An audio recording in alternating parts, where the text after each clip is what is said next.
Five, the real only. Keep standing on business on hood. There's customs, cameras, and sixes. Check out the content, Cal. Stacks. Follow Cuz YouTube channel. Find the real only. That's at IV on hood. DAREAL only on hood. Find you slow motherfuckers. That's Instagram. That's YouTube channel on hoodsters. Find the real only. That's at IVDA real only on hood. Y'all tap in with Cuz. Don't see a coster. Let me keep it 55th Street on hood. Yo, Big IV, Big 4 by the people, for the people, and this is the For the Real Only channel. It's not a game, it's not a test, it's the real thing. And I'm just coming here, quick disclaimer, bringing you this episode, another edition of, piece of this Rondu interview. This was just recorded the other day. Many of you may not know, but if you've been following the channel, we've been putting out several parts of my conversations with Rondu about himself, his life, and his affiliation and relationship with deceased Brooklyn underground hip hop legend Half a Mill. And there's been some, this thing is starting to grow and spread and make its rounds, and I guess nowhere more than in Half's own neighborhood in Brooklyn, New York, Crown Heights to be exact. And there's starting to be some feedback and backlash. It's been overall positive, but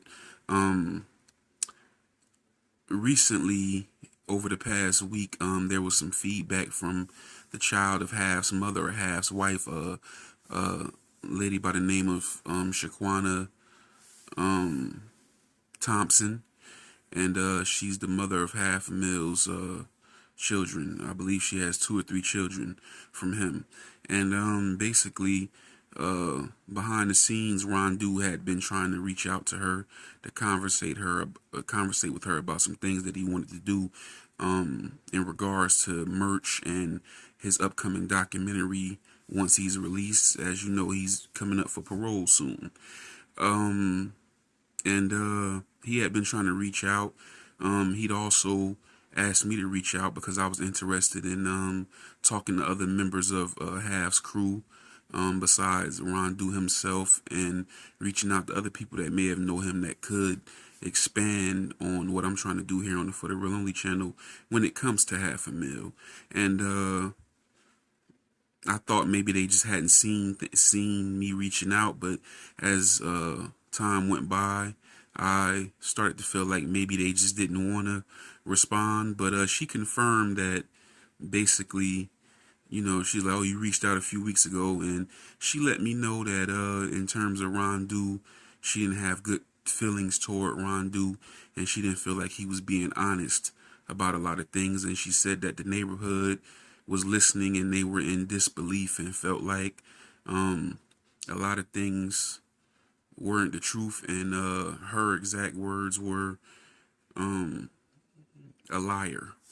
I have a responsibility here to my audience, and my brand is, giving people the real. That's why it's called For the Real Only. So it alarmed me to hear that word be used in relation to Rondu.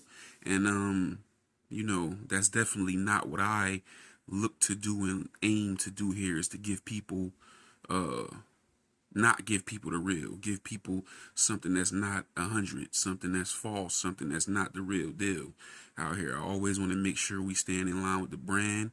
I'm not going to ruin my credibility, and I don't want anybody else to ruin my credibility. So it definitely raised my antennas to hear her say this. She gave her reasons for it, many of which I won't say on here. And I can't even say that Rondu. She just felt like that's how she felt, and she wanted him to know that, and I communicated that to him. And what you're about to hear is a response. He wasn't too happy about it, but overall maintained a positive mind state about the whole situation overall. And I'm not gonna call him a liar. Many times none of us view anything through the same lens. and things are up for interpretation. So what he feel like he lived and what he saw may be different from what she felt like she lived and what she saw. So in her eyes, he could be a liar. In his eyes, she could be a liar. But it's all up for interpretation. And so who knows what the situation is? I'm just hoping that I get the real deal so that you can get the real deal. And as a result of this, I left the platform open, and this is an open invitation to Miss Maggie Hadley West, the director of the Player Hating a Love Story documentary. I will be reaching out to Unique. She pointed me in the direction of Unique, because the goal here is, my goal is not to do anything to offend the family of the victim in Rondu's case, do anything to offend Half's family, Rondu or his family, or any of the parties involved. My goal here was to expand on the legacy of Half a Mill. I spoke to Rondu about a rapper in New Orleans by the name of Soulja Slim, who wasn't that known at the time of his death, was largely known just in the southern region, just like Half a Mill is largely known in the East Coast region of the United States. And I watched the people of New Orleans and others keep his name alive over the years, constantly mentioning him in interviews, stories, and you know, behind the scenes information on him. And I see his legacy built more and more and more until Jay-Z did a song with Jay Electronica called The Ghost of Soulja Slim, the hip-hop show about the artists who've passed on. He was featured on there. His son just recently put out music for the first time in years, a song from Soulja Slim, and his sister spoke about something about a hip hop or a music museum in New Orleans where there will be a exhibit for Soulja Slim within that museum. All these things represent opportunities and expansion on the legacy of an artist, and possible revenue streams for that artist's family. And that's what they wanted, and they should reap the benefits of their art somehow, some way. So I said, okay, maybe that needs to happen. That's what needs to happen with Half a Mill. More people need to know who he is. More people need to get turned on to his music. And hopefully, by keeping his name alive, by these little stories, by these interviews, by this input from family and friends, we can expand on his legacy and his memory within hip-hop, and it'll result in something good for all parties involved, especially his children and his family. So that's my whole goal, and that's what I want to, overall, I want to hold on to. So despite what you're about to hear here, and the fact that I've left the platform open for anybody involved who's close enough to speak and give their input and their feelings on Half or what's going on with Rondu, because we're looking for clarity here. We want to make sure we getting the real deal and the right story, and we're gonna leave away from this knowing who this man was and, you know, what we need to know about him. And that's my overall goal, is to do that. So without further ado, and also is a Rondu Instagram now at Albany Rondu on IG. We're gonna put that across the screen, Albany Rondu on IG, and also follow Half a Mill's sons, Poppy Miliato and Jason Jabbar. I'm going to put all that on the screen for you, so you should be seeing it right now. But, man, I appreciate everybody that's been supporting and checking out the content. And without further ado, we're going to give you the Rondu response to the Backlash right now. Like, share, and subscribe. Hit the notification bell so you can stay tapped in as well. I'm out. They was listening to it and feel like it wasn't honest. Well, I could have put a lot of his business in the street and been a little more honest. Yeah, he ain't never lied. And I could have said a lot of stuff that I didn't want to say concerning her in it. So what I put in it was more safe about the whole situation than ever. Because I could have said some real shit that I didn't say. All right. And that's being real about it. So what we saying is absolutely good. Trust me on that. And to be truthfully speaking, if I was on the phone with her right now with you, I'll tell her that while you listening. Because I can really say some shit that I'm not saying.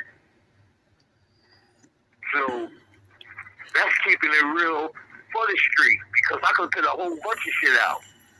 But I chose not to. Because of the respect that I have for my brother.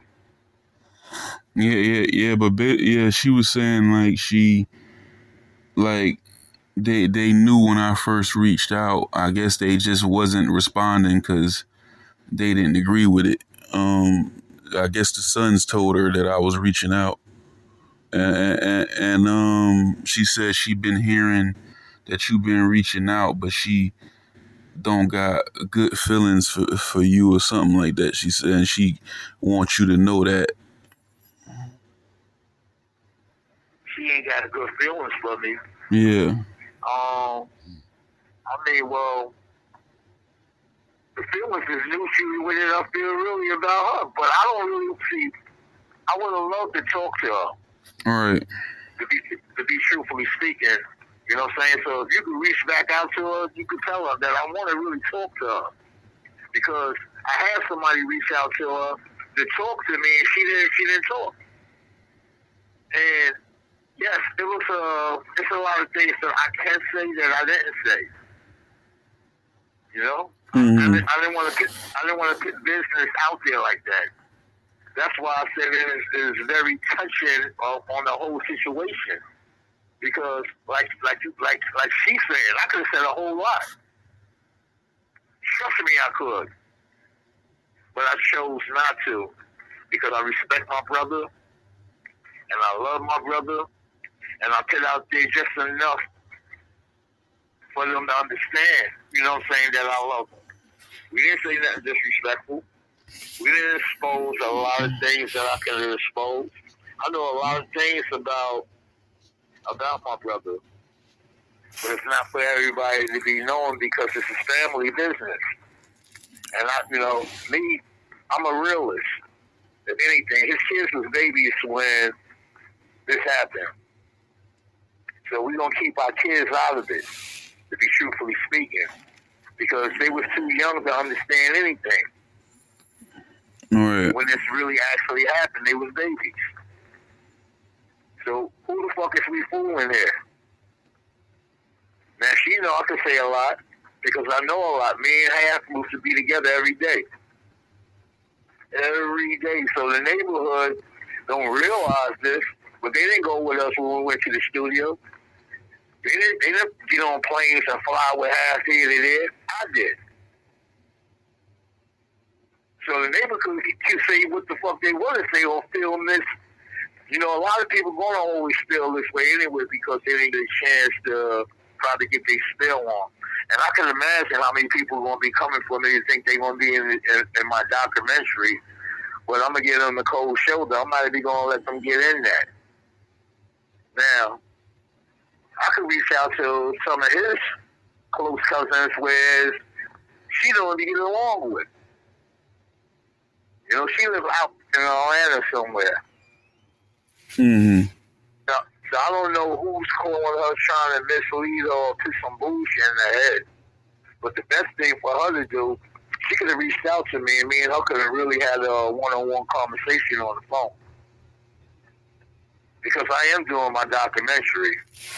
And I am going to speak about my brother Jalil in my documentary. So you can reach out to her and tell her, yo, this is how he feel, and this is how this is going down. And tell her, I really truly believe I could say a whole lot, but I didn't say it. Things devastated. It devastated his career, you know, and everything, and that's what led to him, you know, making the decision he made.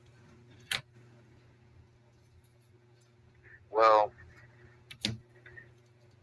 if you really want to be somebody that devastated his career, the one that she was speaking to did that. She did that.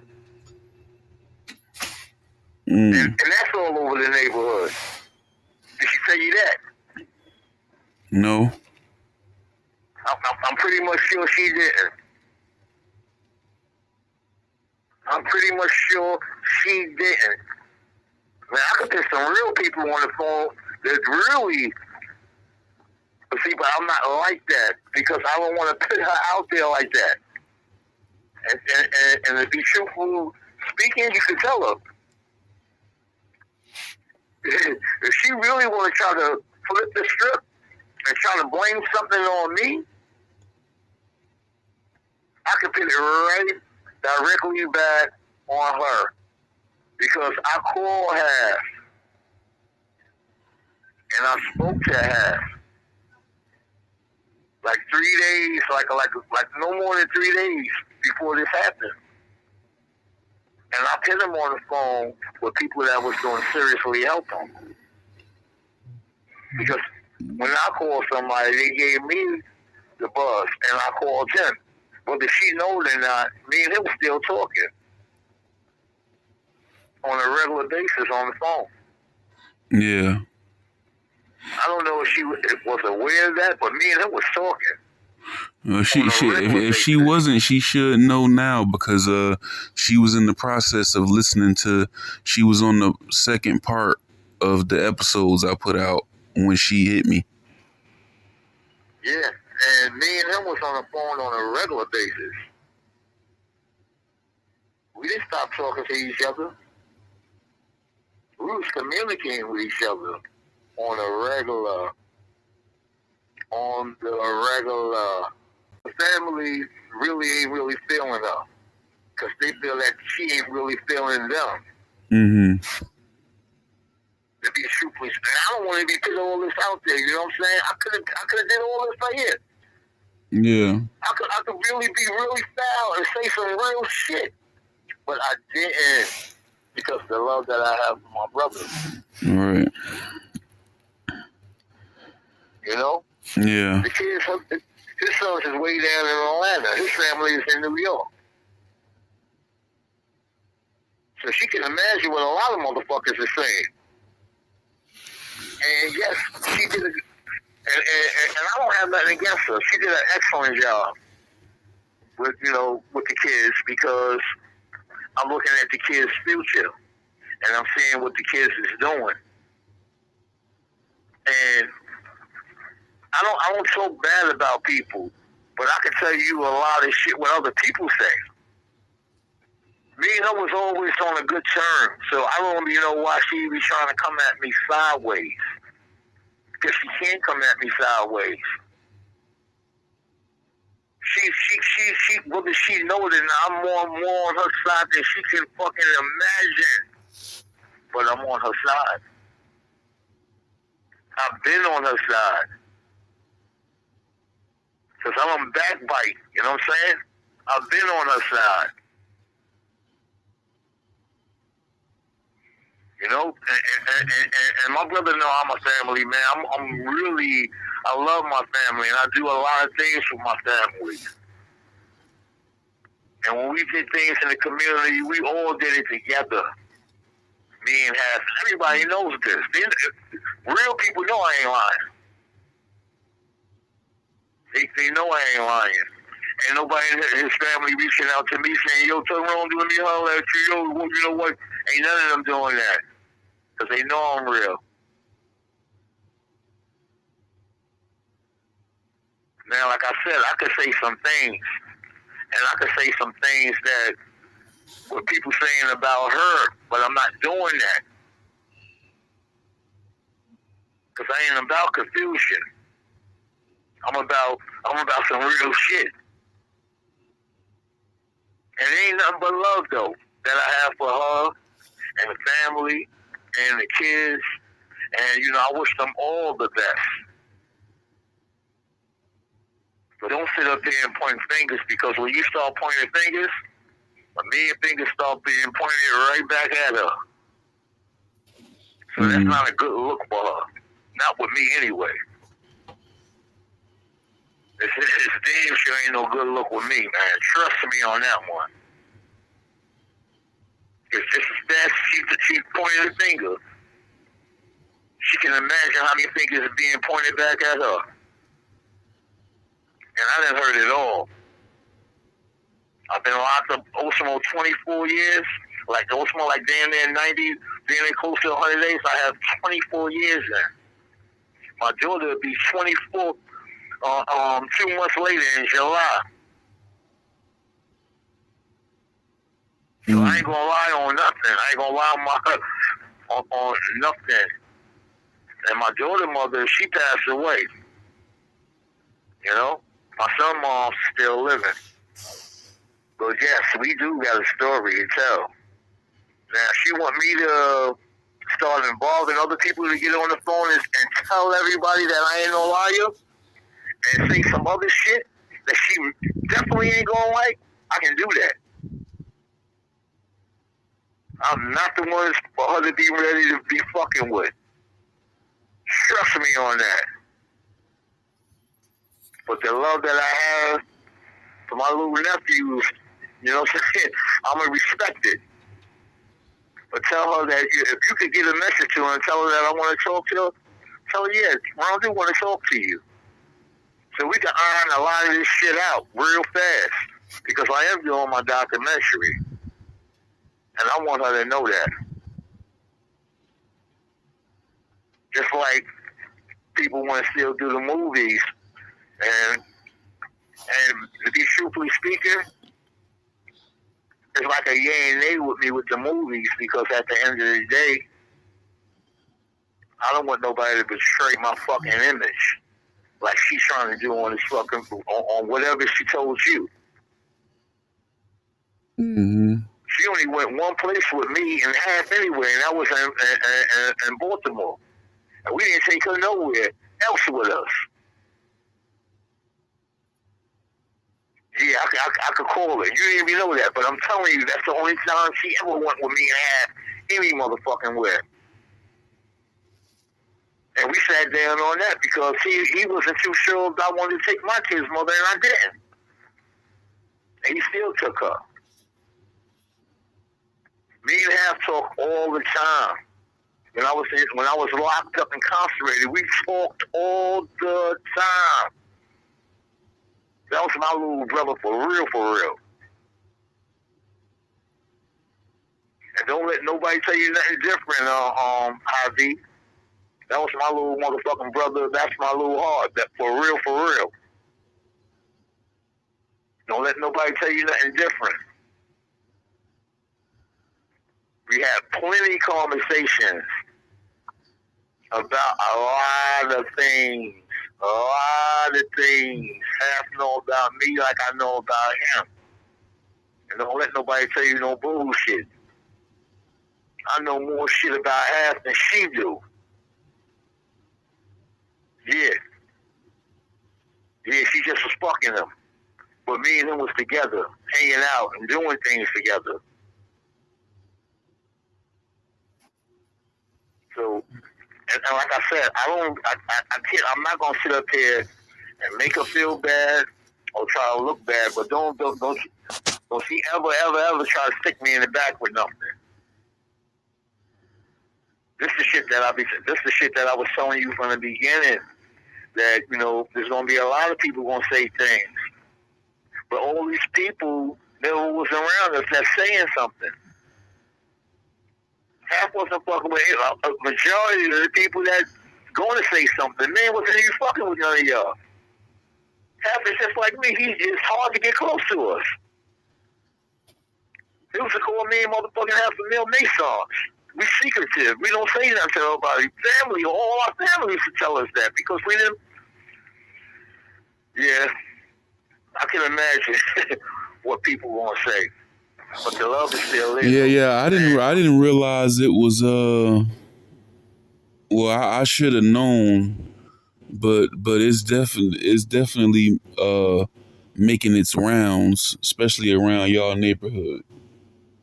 And so people been following the Instagram I could tell they all from Brooklyn. So, they've been following. They ain't saying nothing but they just following, huh? I could put you on the phone with my kid's mother. She heard it too. And she'll tell you if they lie, if I'm lying or not. I could put you on the phone with my sons. They'll tell you the same shit. I could put you on the phone with family members too, and they could tell you the same shit I'm telling you. But not only telling you the same shit, they gonna want to tell you more. This is the thing that I want you to just tell her. Ron, it'd be a good thing that you get on the phone and try to talk to Rondu yourself and iron things out between you and Rondu. You know what I'm saying? Mm-hmm. Just to let her know that I love her. I love 500,000 kids, and I truly wish the best for her and 500,000 kids. Don't ever get that shit twisted. And you tell her that. You know what I'm saying? I mean, I'm going to always be there because I'm going to be doing things when I get to the street. And if I can help them, I will help them. But I want to really seriously talk to her. Because I don't have no problem with her. I don't need no problem with her on the way going home. I seriously don't. It's nothing but love. It's really seriously nothing but love. And I want her truly, seriously to know this. We're going to say fuck what the people in the street may say or think. These people was never around me in half. They be say anything. These people wasn't going to with me and have nowhere on no trips or in the studio sessions. And if they got in a studio session, it probably just was one or twice. But on a regular basis, they wasn't with me in half. She should know that herself. Yes, there's going to be a lot of people that's going to say things. But you got a lot of people that don't really know me or half. They just was to see us. You got some people who see us. Y'all was to see us jump out of the cars and doing this. There was so much of stuff y'all was doing, yo. And that's why I said half was involved with everything that I did. And that's the truth. Beach parties, Albany Day, big events. Yes, you know what I'm saying? Yes, half was a part of that. The things that I did for the kids in the community, half was there. He was doing it right along beside me. He was with me. That's not no lie. That's the truth. I put people on jobs. Half was right there with me, putting them on jobs as well. That's what I do in the street. I help people in the community. That ain't no lie. His kid's mother wasn't in the street watching me and 500,000 do that. She was always in the fucking house. But this is what me and Jaleel did. And everybody know that.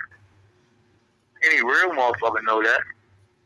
But I do truly want to speak to her. You know, I've been wanting to talk to her. Because I needed a little clarity. Because a lot of people said a lot of things to me as well. Yeah. She, I don't know. She said, it happened on Instagram. That's where I guess she seen one of the little things floating around, like the little stuff I was putting up on YouTube. I guess she seen, and she responded. So she said a mouthful in the inbox message box. So I was just like, well, I'll talk to him about it. Well, she should have listened to the whole thing. And what she should be saying, let me talk to Rondu.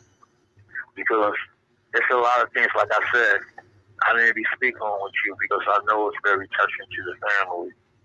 But tell her, I really want to tell her, you know what I'm saying? Don't start pointing fingers. Because it's a whole bunch of fingers being pointed.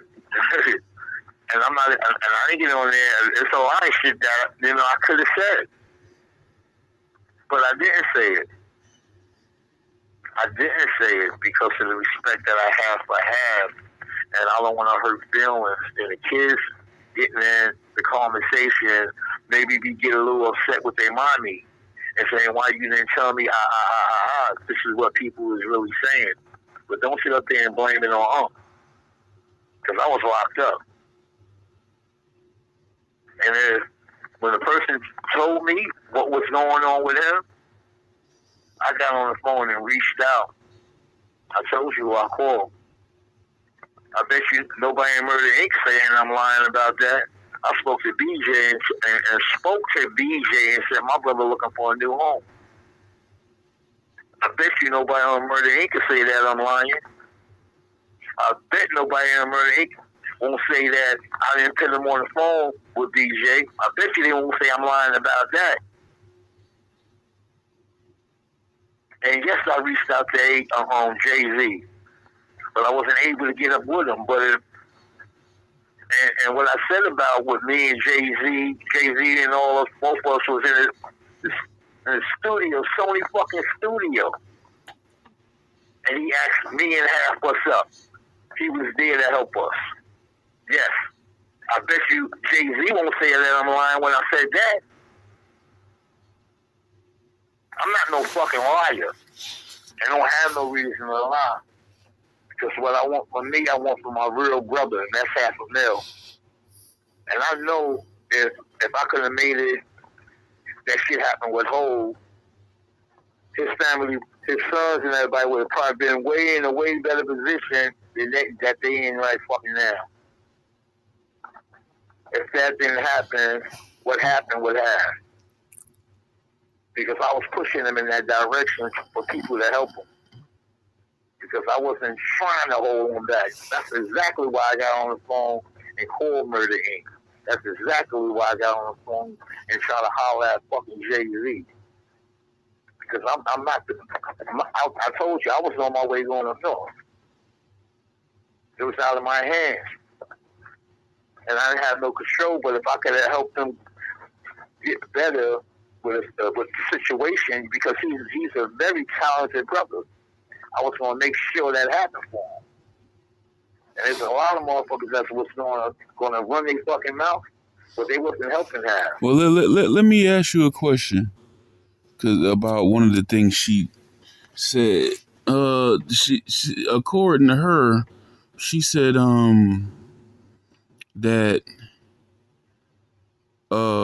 because you was like wild and everything when you was younger, like it gave a bad reputation for him, and he was blackballed, and he missed out and couldn't take advantage of a lot of opportunities because of his association with you, and ultimately the label, when everything was said and done in the end, the label pumped brakes on him and he couldn't get no opportunities because of you. That's a fucking lie. That's a fucking lie. Because I'm going to tell you what happened when it came down to the label. We was moving around. We went from, I was fucking with my brother Big Daddy Kane. Went from Big Daddy Kane to fucking with AZ and Nas and Foxy Brown and all. The firm, it didn't happen. It didn't happen. So we started dealing with Quiet Money. That's AZ label. And we went from Quiet Money to Tennessee Records. And we was doing pretty damn good with Tennessee Records. Everything was going real good. Situation happened with that Tommy Boy came up there, Tommy Music and them came up there and turned the lights out. That didn't have shit to do with me. He didn't just turn the lights out with our projects. He turned the lights out on everybody's projects. And Nori was the artist that went platinum on that label first. He brought a lot of money to that label. A lot of money to the label. They didn't turn the lights out because of me. They ain't turning the lights out because of Nori. I don't know what the fuck happened with Tommy Boy, but that didn't happen. You have 1 minute left. I'm going to call you right back if we click off, but that never had nothing to do with us. Mm-hmm. Definitely me. That didn't have nothing to do with me.